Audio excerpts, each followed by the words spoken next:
And now, more You Talk. Now. Our guest tonight is Justin Lord. He's a screenwriter, he's a director, and a professional juggler. He's got to unpack that one. Who attended Biola University, which I went to as well. Cool to have you with us, Justin. Hey, Steve. Good to be here. Hey, I'm glad this worked out for us to have a little convo here about lots of different stuff. Okay, I got to start with the professional juggler. Okay, you refer to yourself as a professional juggler of whatever jobs are needed to make it possible to work on projects you believe in. Now, pro juggler in my mind creates this vivid thing. I once saw a guy that juggled chainsaws, and the chainsaws were running. So I don't think that's what you do. No. Somebody once said that his act was a real cut up. Oh, that's bad. But I had to say that. So hey, unpack that for us. What kind? Talk about the projects you gravitate to. I mean, when you say juggle, I kind of know what you mean, but tell our audience. Yeah, professional juggler of jobs. What does that mean? In one sense, it means I'm doing the typical LA thing. I came with my dream, if you want to call that, of pursuing filmmaking, screenwriting, which I'm sure we'll talk more in detail. But I work like technically 4 different part-time jobs and juggle between all those things to support myself, but also like found these jobs in a way that it still gives me the flexibility and the time to devote to passion. Cool. Side. So that's the basic practical meaning of professional juggler. Okay, so you're not juggling knives or kitchenware or bowling balls. I would physically juggle when I was like 8 and very quickly learned that juggling is not for me. Okay. Yeah. So only in a metaphorical sense am I a juggler. Okay. All right. So where are you from, by the way? I am from Dallas, Texas, originally. Okay. Tell me more. I'm real curious because we haven't had a chance to really talk other than, emailing and stuff like that. And I heard from our mutual friend Jedediah about you, and he said, "Oh, you got to get Justin on the show." And I said, "Okay, make it happen. Connect me." But what kinds of projects do you gravitate to? What are you passionate about? I am passionate about, let's see, you're going to get lots of philosophical answers tonight because that's all right. We're just having a conversation here and we're letting some other people in on it. So no worries. Yeah. I'm passionate about stories that happen at the intersection of faith and practical everyday life. Okay. And to unpack that a bit, I grew up assuming that I would go into church ministry. Both my parents did that to one degree or another, and it's something I had a lot of interest in growing up going to church. I was the church kid. Sure. I knew everything, all the Bible trivia and all the answers in Sunday school. Okay. And I assumed always growing up, when I grew up, that's what I would do. That's what I was interested in. I was interested in learning about God and history surrounding, the Bible and manuscripts and all that. And I thought, this is just what I'm going to do. Sure. Right.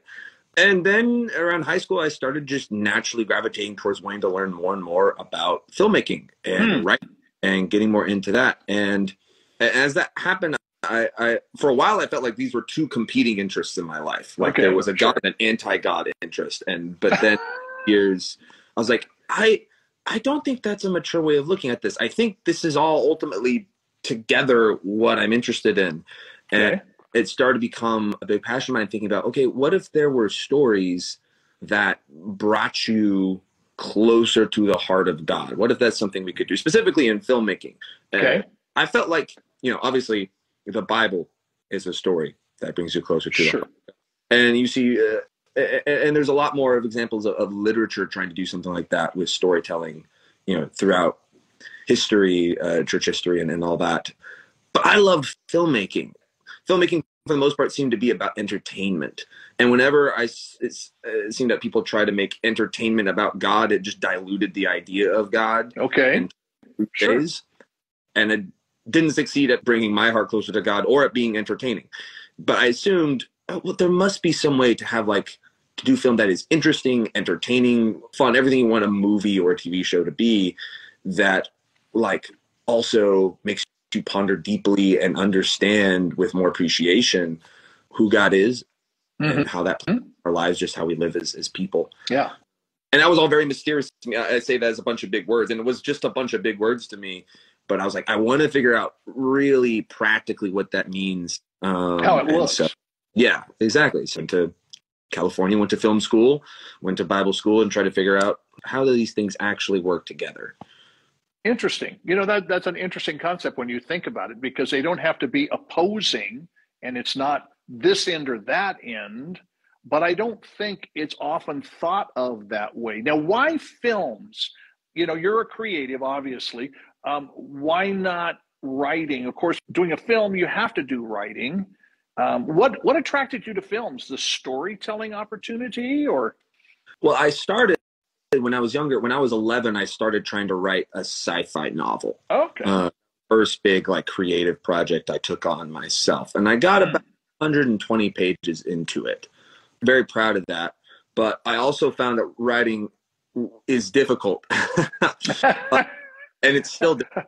Yeah. It's very difficult. But I also found over time, it was like, oh, one of the reasons it was difficult, whenever I tried to come up with what would happen in that story, I would just sit there and try to play it in my head like a movie. Then I would try to translate that into literature, into writing, and then Interesting. And then I was like, what if I just kind of eliminate the middleman? The stories come to me as movies. What if I just try to write movies? Sure. And also the movie thing is it's almost in my family's DNA. Okay. We love movies. We love watching them together. We love going out to dinner after seeing a movie together. Okay. And we call it dissecting the movie together. We talk about, what do you like? What did you not like? Did you think they did this well? I thought this meant that. What did you think? And we just tear it apart and have a great time. Huh. I think a lot of that originates with my father. He's always loved movies and digging deeper into the making of it, and then what does it mean, and about that with us. He passed that love down to me and both my brother and sister. Nice. Now, a particular type of genre that you and your family like to go see and dissect? I mean, is it drama? Is it action? Is it comedy? Or is it all of the above? It's kind of all of the above. We like big dramatic movies. That always makes for a good discussion afterward. Okay, yeah. We also have a very soft spot for certain more fun, romantic comedy, charming movies that are just kind of family favorites. My mom's favorite movie is While You Were Sleeping, starring Sandra Bullock. Watch that here during Christmas time, and there are just other movies like Incredibles or The Princess Bride or whatever. Princess Bride! Yeah. What a classic! Oh, I love that movie. I was speaking at a camp once in Northern California, and they set up this ginormous screen outside, and they showed Princess Bride, and all these middle schoolers, junior hires, it was great. Have they seen it before? Some of them had. I think most of them hadn't. And then it was interesting too, because at that particular camp, the staff, a lot of the staff program staff especially, would do these skits, and they were based on Princess Bride. And so they had the characters. It was very creative. It was fun, to see. But anyway, what a classic film. Yeah. That's certainly one of our family's classics. But yeah, that's kind of the range of what we. So you would go back and looking at, since that's one of your family's faves, you're seeing new films, but you're also watching together some of the old classic films and just kind of, mixing it in there and the rom-com and, all that kind of stuff. So it's interesting. I like to do something similar because I like lots of different films. I tend to gravitate towards action, sometimes the comedy things or whatever too, but it's interesting to take them apart and just kind of look what is happening here, what's happening here. And then some of them, which I'm sure you guys have had this conversation too, it's like, okay, you notice, like the first time you don't notice it, and the second time you see the film, or the third time you see the film, if there is that many, okay, this happens here, but you got to remember this when you get over here, because there's going to be a correlation. There's going to be something that's happening, and that's kind of fun too, to see those kinds of things building together and connecting together. And I think it takes you deeper in the film. Now, before we talk more about the directing and all that kind of stuff, have you ever been in front of the camera as an actor? Yes, I have a few times. Okay. Mostly just like for the benefit of my friends in film school who needed someone to be in front of the camera. Yeah. I don't know. If you go through film school, everyone does their stint in front of the camera at some time, probably. Yes. I would concur. I did not go to film school, even though I went to Biola, but just having interns from the film school there, it's kind of, and I get these invitations every once in a while, hey, would you be an extra for us, or would you come and do? Sure. I got bit by the bug. I'm not an actor. That would be exaggeration. I've done extra work. How's that? So, but it's fun. It's fun. You get bit by the bug and that whole entertainment thing and all that stuff. So that's it. It's interesting then that I like that concept of saying, how can we tell a story that includes God that's relevant to where real people live, where there's that message that compels you to listen and dissect and storytelling is absolutely amazing. Okay, now 3 weeks ago, you had, if I'm remembering correctly, you had the Texas premiere of 2 of your new short films. The LA premiere, I believe, is this weekend. Yes. I'm not sure if I'm going to be able to get to it or not. I really would like to. But give us a synopsis of Basketcase. And I love this title, The Ending of the Order of the Elephant. Yes. So, I've been making 2 films over the past 2+ years. And one of them is Basketcase is the title. Synopsis of that is there is a family that lives out in the woods alone, and they never leave their property, and no one else ever comes and visits the property, and they all wear baskets on their heads at all, and they are not allowed to take them off ever at any point. Why do they? I saw the poster. I got to interrupt you for that, and I thought I got to know more about this, and I got to see it. I mean, that poster is just crazy. They're sitting around basket. Yeah, the poster is great. It was designed by my co-director Caitlin Wagner and my cinematographer Graham Skinner. Yeah, no, it very much communicates the hook of the film, which is people wearing baskets. What? Why? Yeah, that's essentially the synopsis. Why do they live that way? And you're focused on the daughter of this family because she doesn't know why they live this way. Her parents have never told her anything about all these rules. She just knows that she has to. Huh. And she's coming up on 17 years old, and she's about to literally explode from angst because she's like, I can't take wearing a basket without knowing why any longer. So she starts breaking rules. The first rule she breaks is that she invites over a boy that she met online.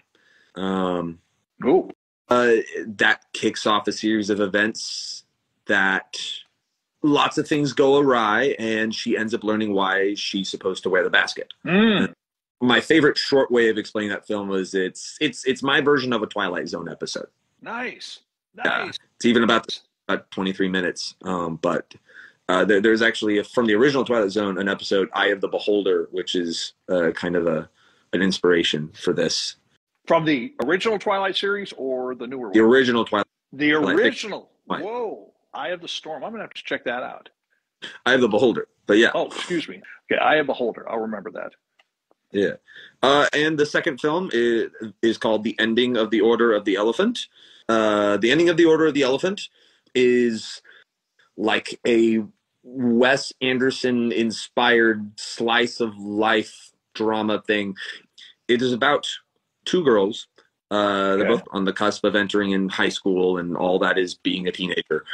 They have grown up throwing tea parties together for their whole circle of friends. It was the thing that they did. And now that they're all about to enter high school, their friends have told them, we're not interested in tea parties anymore. We're too old for that. We're moving on. And so you have these 2 girls throwing a last tea party, arguing over whether or not they should keep trying to have tea parties or not. And at the same time, the babysitter is there, and his girlfriend is there, and they're having relationship trouble, so they're also arguing at this tea party. And then also the mascot of the tea party club, which is a stuffed elephant, is there, and it also happens to be alive, and it's narrating the entire thing. That's the title. That's the title, The Ending of the Order of the Elephant. It is every bit as weird as it sounds. Okay, I was going to ask that question, but you answered it. And by the way, I love the poster on that too, because now that it's coming, as you explain, give us a synopsis, the poster makes sense. Yeah, you have all four of those people at this little tea party. In the center is the elephant, which on set we did that as puppeteering. So we puppeteered this elephant, which is describing everything as it happened. It's very silly. It's very, very silly. I could say more, but I'll leave off there for now. All right. Are these going to be available at some point in time somewhere? At some point in time somewhere, yes. Okay. The plan is we have a premiere on Sunday. Yep. Rita Theater in downtown Santa Ana. But yes, that premiere is happening. And then after that, we are going to do a film festival run with the films. Cool. Various film festivals around. And that will last it depends on how successful they are. And then coming out of that, we'll see where the films end up, most likely online on YouTube, whatnot. That's but what I would guess. Sometimes if you do well at festivals, that you can get picked up by there are channels on YouTube and Vimeo that are popular and have a much wider subscriber base that will purchase short films that they like from film festivals and put them on there. Oh, very cool. Yeah, I'd say that'd probably be the ideal would be to release it in one of those contexts. But we'll see if that happens. Yeah, that'd be awesome. Now, explain to those who are not familiar with the film festival thing. I mean, you don't just show up with your films and say, hey, guys, pop these on the screen. There's a process you go through, is there not? Yes, there is. There is a process that you go through. It can be more complicated, I think, for some of the bigger festivals, but there's deadlines. You turn in by a certain amount of time. Sometimes there's criteria being able to submit. They're looking for certain kinds of films or certain kinds of filmmakers. Okay. And so that all be factored in. But you just have to meet submission and then wait and see if they like your film. And if so, then you get into the film festival, you can go attend, and what happens from there happens from there. I was going to say, so is it required that you attend, or, I mean, obviously I would think desirable to be there to see how people respond to your film and interact with them and that kind of stuff. Yeah, it's normally not necessary that you're there, although the expectation is that you will be. But the film will play regardless. As often happens, if a film is doing well in festivals, you'll have it in several, and you won't be able to make it to all of them. Mm-hmm. That's also part of where having a film be a part of a whole crew helpful, because often they have who are directors when they're a short film they've written and directed has gotten into a festival they can't attend. Normally, like someone else from their team, their producer or their actors or cinematographers will show up, and they may have already been going regardless of whether or not the directors can make it. Now, with Texas, you've already had the premiere. What was the response like? Was it what you anticipated? Was there something that you hadn't anticipated a response, or how did people feel about the films? The response was really positive. It's interesting, going back home and showing the films in Texas first was great, because Dallas, Texas is not a filmmaker town. True. A few filmmaker towns in the world, and LA is probably the main one. Yeah, and I would think so. And having a film premiere is more of like a commonplace thing. But back in Dallas, Texas, that's not so much of a common thing there, and so people aren't coming in with like the perspective of like people who've made films before or industry insiders. They're coming as just people who enjoy movies, which is the most important demographic of people to see a movie, because our criteria for whether or not we like a film or not can become so particular and so inside baseball sort of a thing. Which is all important, I guess, but it's also gets it can be a little much. And movies are seen by people all over the place. It's our most like widely spread form of storytelling, and it doesn't matter so much what a film critic thinks or another director thinks, or really what you think, so much as what does the average person think of this? Is it fun? And I don't want to come through like I'm saying the people in Texas are like uncultured or something. No, we don't want to do that. We like Texas. Yeah, we do. What it is that they don't live in a town that's obsessed with filmmaking. Well said. Yeah, they're not obsessed with filmmaking. They just, if they like a movie, they like it. If they don't, they don't, and they have their reasons. And so in that way, they're much more straightforward and honest, and therefore give more helpful feedback in that way. now I'm starting to sound like I'm disparaging people in LA, so I'll have to try to toe the line. No, and we like LA too. Okay, we like Texas, we like LA, we like New York, Miami, Chicago, whatever it is. We like everyone in the room. Yeah, we like everyone. Now we get a chance to go to special screenings for new films that are coming out, major films and all. And it seems like every time we've gone, they give us some kind of a form, like a response form to fill out, and what we like, what we didn't, blah blah blah blah. Did you do that in Texas? Are you going to do that in LA? Yeah. What we did send out like a questionnaire form of like, what did you think of the film? And with all these questions, no one filled it out. Actually, one person filled it out, but like it was my buddy who just filled it out with like a joke response, which made me chuckle. But like, nobody filled it out. But lots of people just came up and just talked to me about their thoughts afterward. Oh, okay, good. Which I certainly prefer to having an impersonally written thing, although that's also helpful because now I can just record the responses. Yeah, primarily it was just some people coming up afterward and talking to me and to Graham, who's my cinematographer and roommate and best friend. We grew up actually in Texas together. Our families are friends, and we came to that's crazy. school together, and we've made both these films together. So he's a huge part of these films. Awesome. We were able to present them in Texas together. And so people came up to us afterward, and then later me and Graham talked to each other about what we'd heard from people, and that's kind of what people thought. So were you guys encouraged by what they thought and their responses? Yes, very much so. Good. There were a few points afterwards, like, okay, we want to tweak this, we want to tweak that. So, like it is a bit interesting premiere. So you went ahead and you did do the tweaking then? Yes, we did.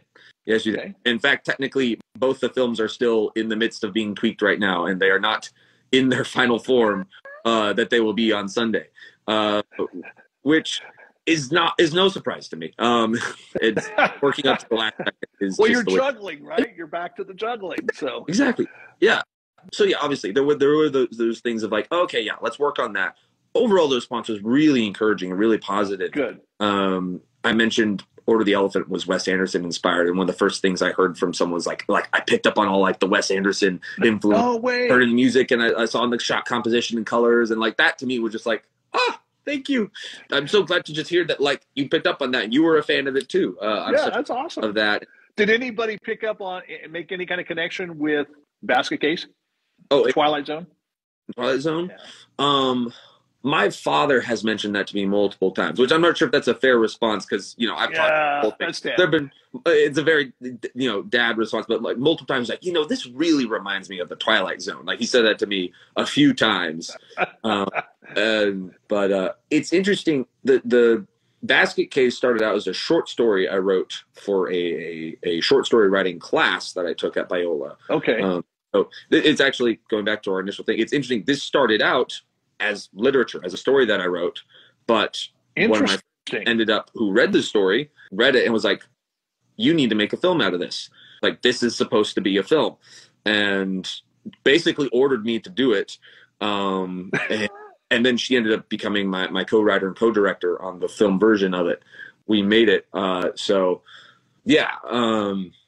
it's interesting. The responses people had to the film were very similar to the responses people had to the short story, which to me is great because I love the short story, and it gave people like this.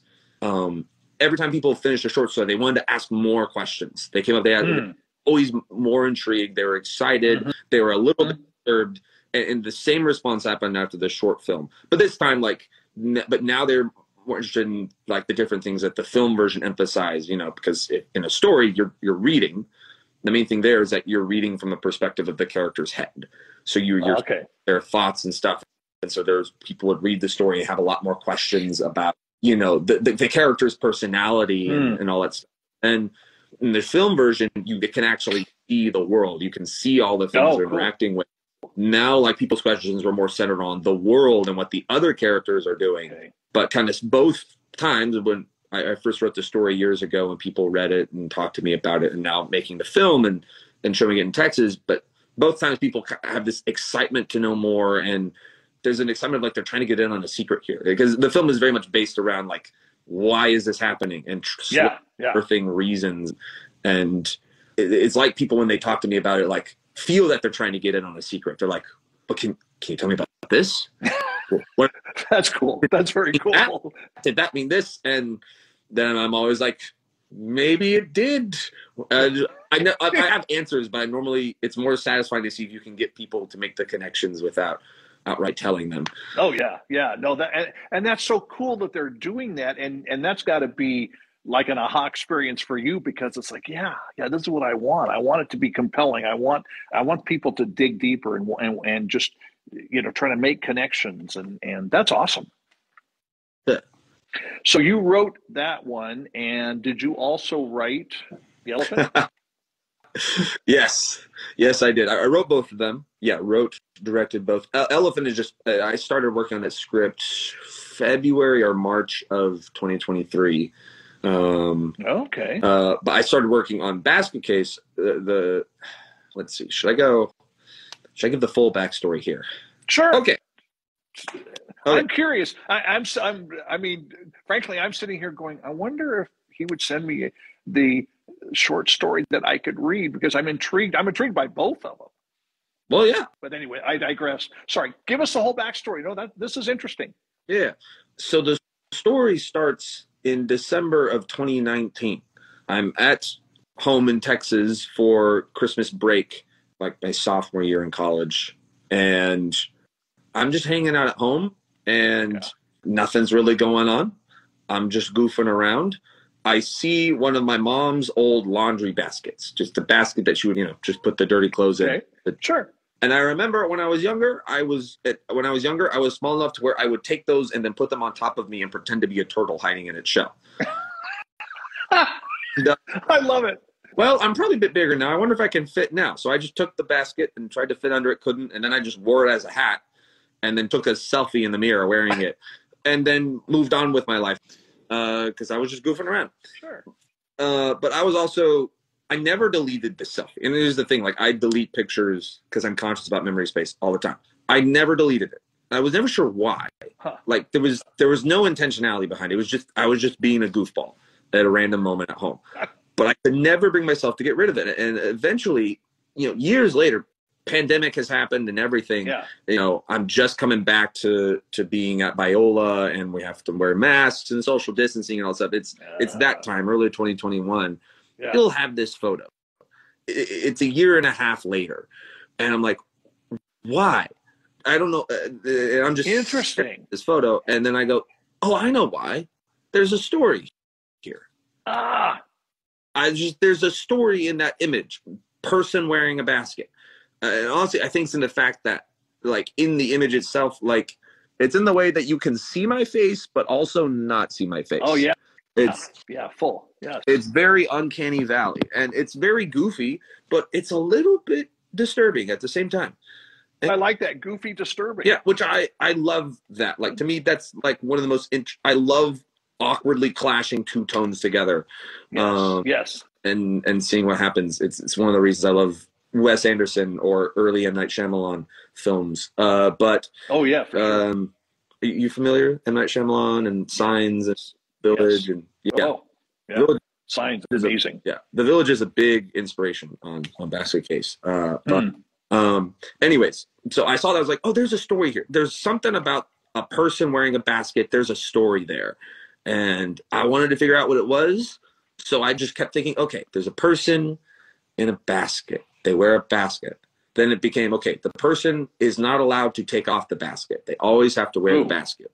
That transformed my head to, okay, there's a whole family of people who wear baskets, and they're not allowed to take off the basket. Then eventually it was like, they're in the woods. Okay, I know they live in the woods. They all have to wear baskets. Why do they do this? I didn't know. But it just, that concept floated around in my head. And then that fall at Biola, I take the short story writing class. I have to write, for the first week of classes, I have to write a 3 to 5 page short story and share it with the class. Okay. So my group of friends, we had a tradition on Tuesday nights, we would go out to this taco truck afterwards. I love it. I go there. I don't know, maybe you've been there when you were at Biola. I don't know how long that taco truck has been there, but it's like off of Telegraph Road. And I was going to say, it sounds familiar, because we used to have my roommates and I had a couple traditions. I think one was a taco truck, and I think another one was like some kind of a buffet place on Imperial Highway that had, like, Monday nights or something, they served prime rib, and it was like all you could eat, and it got to the point where the chef had come out because we were eating so much. He'd come out, we're college guys. We're just putting it away, you know. That's And he had to come out and meet us, you know, and it was almost like, is he going to tell us, okay, enough, you guys have eaten enough, let's go now? But he never did. Wow. I guess he liked the fact that we enjoyed it anyway. So you go to the taco truck. Yeah, we go to the taco truck, and we come back to our place afterward, and we're all eating and just talking. And I'm like, I'm going to put this to everybody. It's like, all right, everyone, after I short story for a class, there's a prompt I'm working on. I want to hear your thoughts. Then I was like, all right, there's a family. They live out alone in the woods. They all wear baskets over their heads. Why do they live that way? And everyone just kind of looked at me like I was crazy for a second. But then people started spouting off ideas like, well, maybe it's because this or because that or that. And people so we talked about this. Nice. And then conversation eventually went to other stuff. But then after we were done hanging out, I sat down at my computer. I was like, all right, I'm going to figure this out. And I just started writing the story and just kind of pulled. So I didn't go directly with any one idea, but I stayed up till 3:30 that night. Stayed up to 3:30. And then a few days later, I finished it. And, you know, for a 3 to 5 page short story assignment, I came in with a 22-page short story. Whoa! And turned that in and was very excited about it and got a lot of good feedback. Nice. And about 6 weeks after I first turned in that short story, I had that conversation with my friend who was like, you need to make this a film. And from that moment, to one degree or another, I've been working on the film. So late 2021 till now. Well, I dig this. Thanks for the backstory. That is so cool because it's interesting to see all the different nuances that were happening, and it's brilliant to have gone to, you know, the taco guys and said, okay, and you're feeding them tacos and you're feeding them information and the story and pulling stuff and putting pieces together, and that is very cool, very, very cool. I'm even more anxious now to see the film, both films. And, you know, do you ever get like writer's block, you know, where you got to kind of put something there and then come back to it? I'm an author, but I've never done, I'm not a screenwriter. I've written books. So, and there's times where it's like, I feel I'm slammed against the wall. It's like, I can't get past this thing. I got to move past this. Does that happen to you? I'm going to say no, but I'm going to qualify it so that it doesn't sound like I'm cockier than I should be. No, go for it. But I don't know if I experienced writer's block so much as just like writer's terror. Just a fear. The fear of starting something is like a constant thing for me when I'm trying to write. Okay. Especially when you're starting a story off from just scratch. That is so intimidating so much of the time.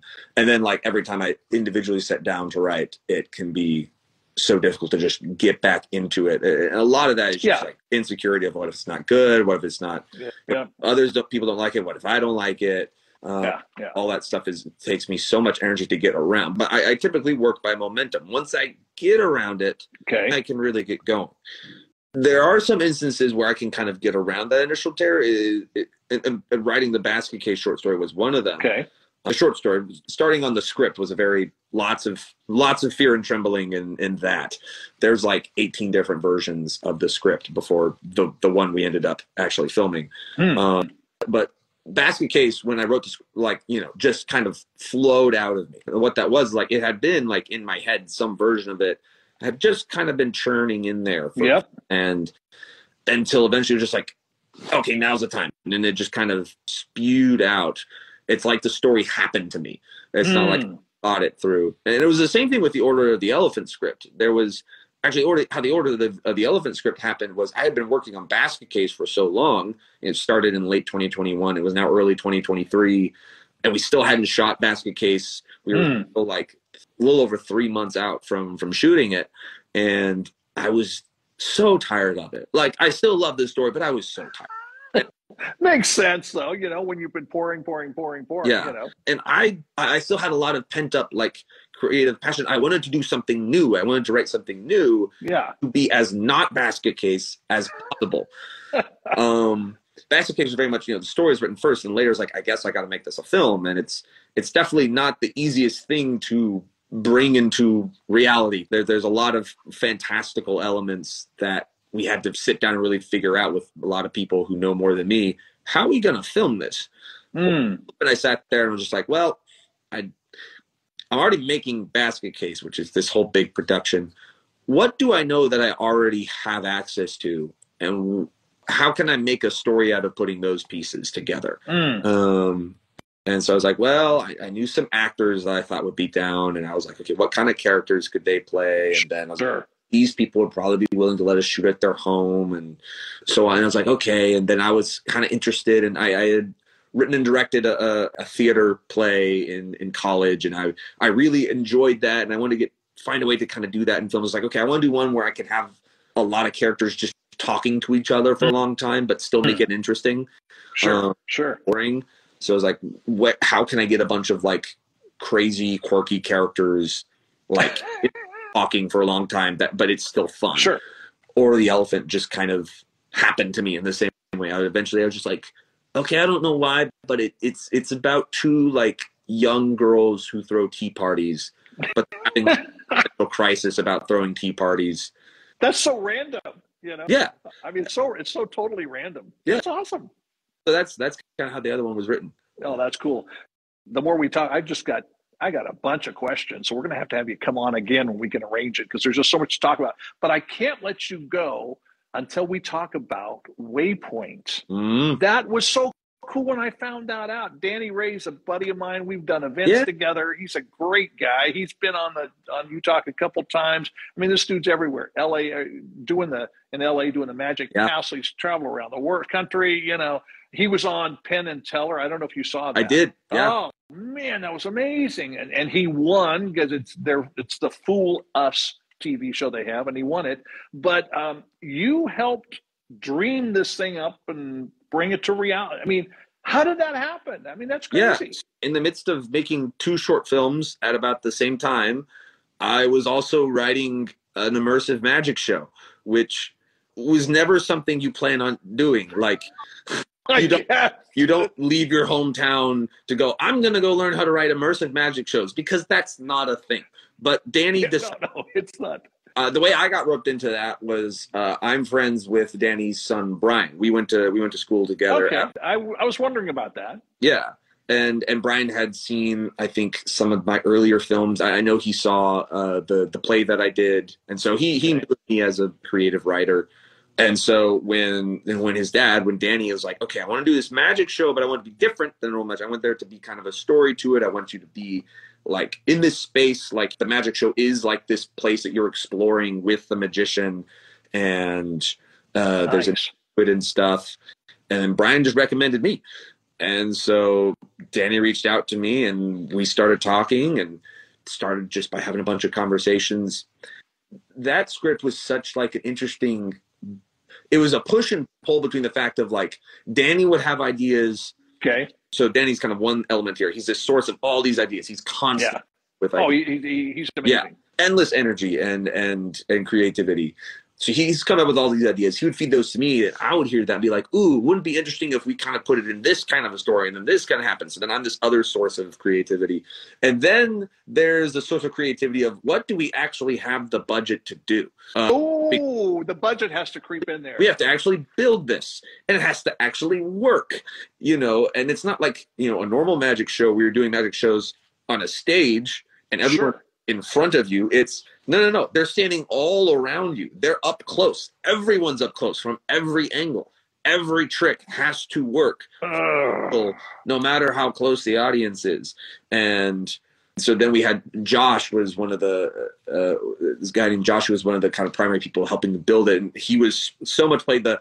It's great that you think that's a cool idea, guys. That's not gonna work. Reality hits. Yes, and so the script. It was a long time before it became a script. It was an outline for a long time that had to keep changing because the rooms kept changing and all that.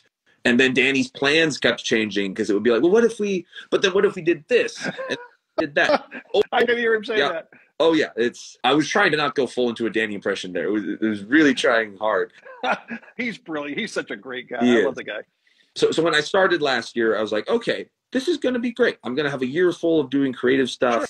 Brian kind of put me in touch with his dad right in the beginning of the year. I was like, okay, we're going to work on this script. It'll take me probably about 6 weeks or something to get this out, you know. Sure. And by about the time that's done, then we'll be ready to prepping and then shooting Basketcase. Basketcase will finish by like July, and we'll be in the midst of that. And then I can make Order of the Elephant in like the fall, and all kind of finish at the same time. Those would be great. That's not what happened. What happened was we start outlining Waypoint for about 6 months. Okay. Basketcase starts in June and finishes in September, and then Order of the Elephant has to happen 2 weeks after Basketcase finishes. And so it was actually, we started filming Basketcase in June. July, we finally finalized the outline for the Waypoint show, and I finished that script by August. Then on September 1st is when Waypoint premieres. It is also the same day that we go up north cruise to finish filming Basketcase, and then 2 weeks after that, we film Order of the Elephant in mid-September. So everything fell on top of each other, and I am still here. You're alive to tell this story. I have not had a chance yet to go see Waypoint. I really want to. It's not like it's far away or anything else because I'm out in the Inland Empire, but I'm just very intrigued. And of course, anything Danny does, we've had him do different outreach events with us, and you know, he's just brilliant. He's been on here a couple times as well.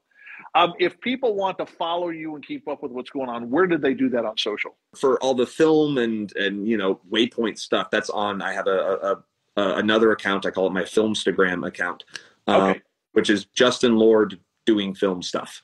And we'll make sure we put that in the notes. Now, do you have a website as well? I do not.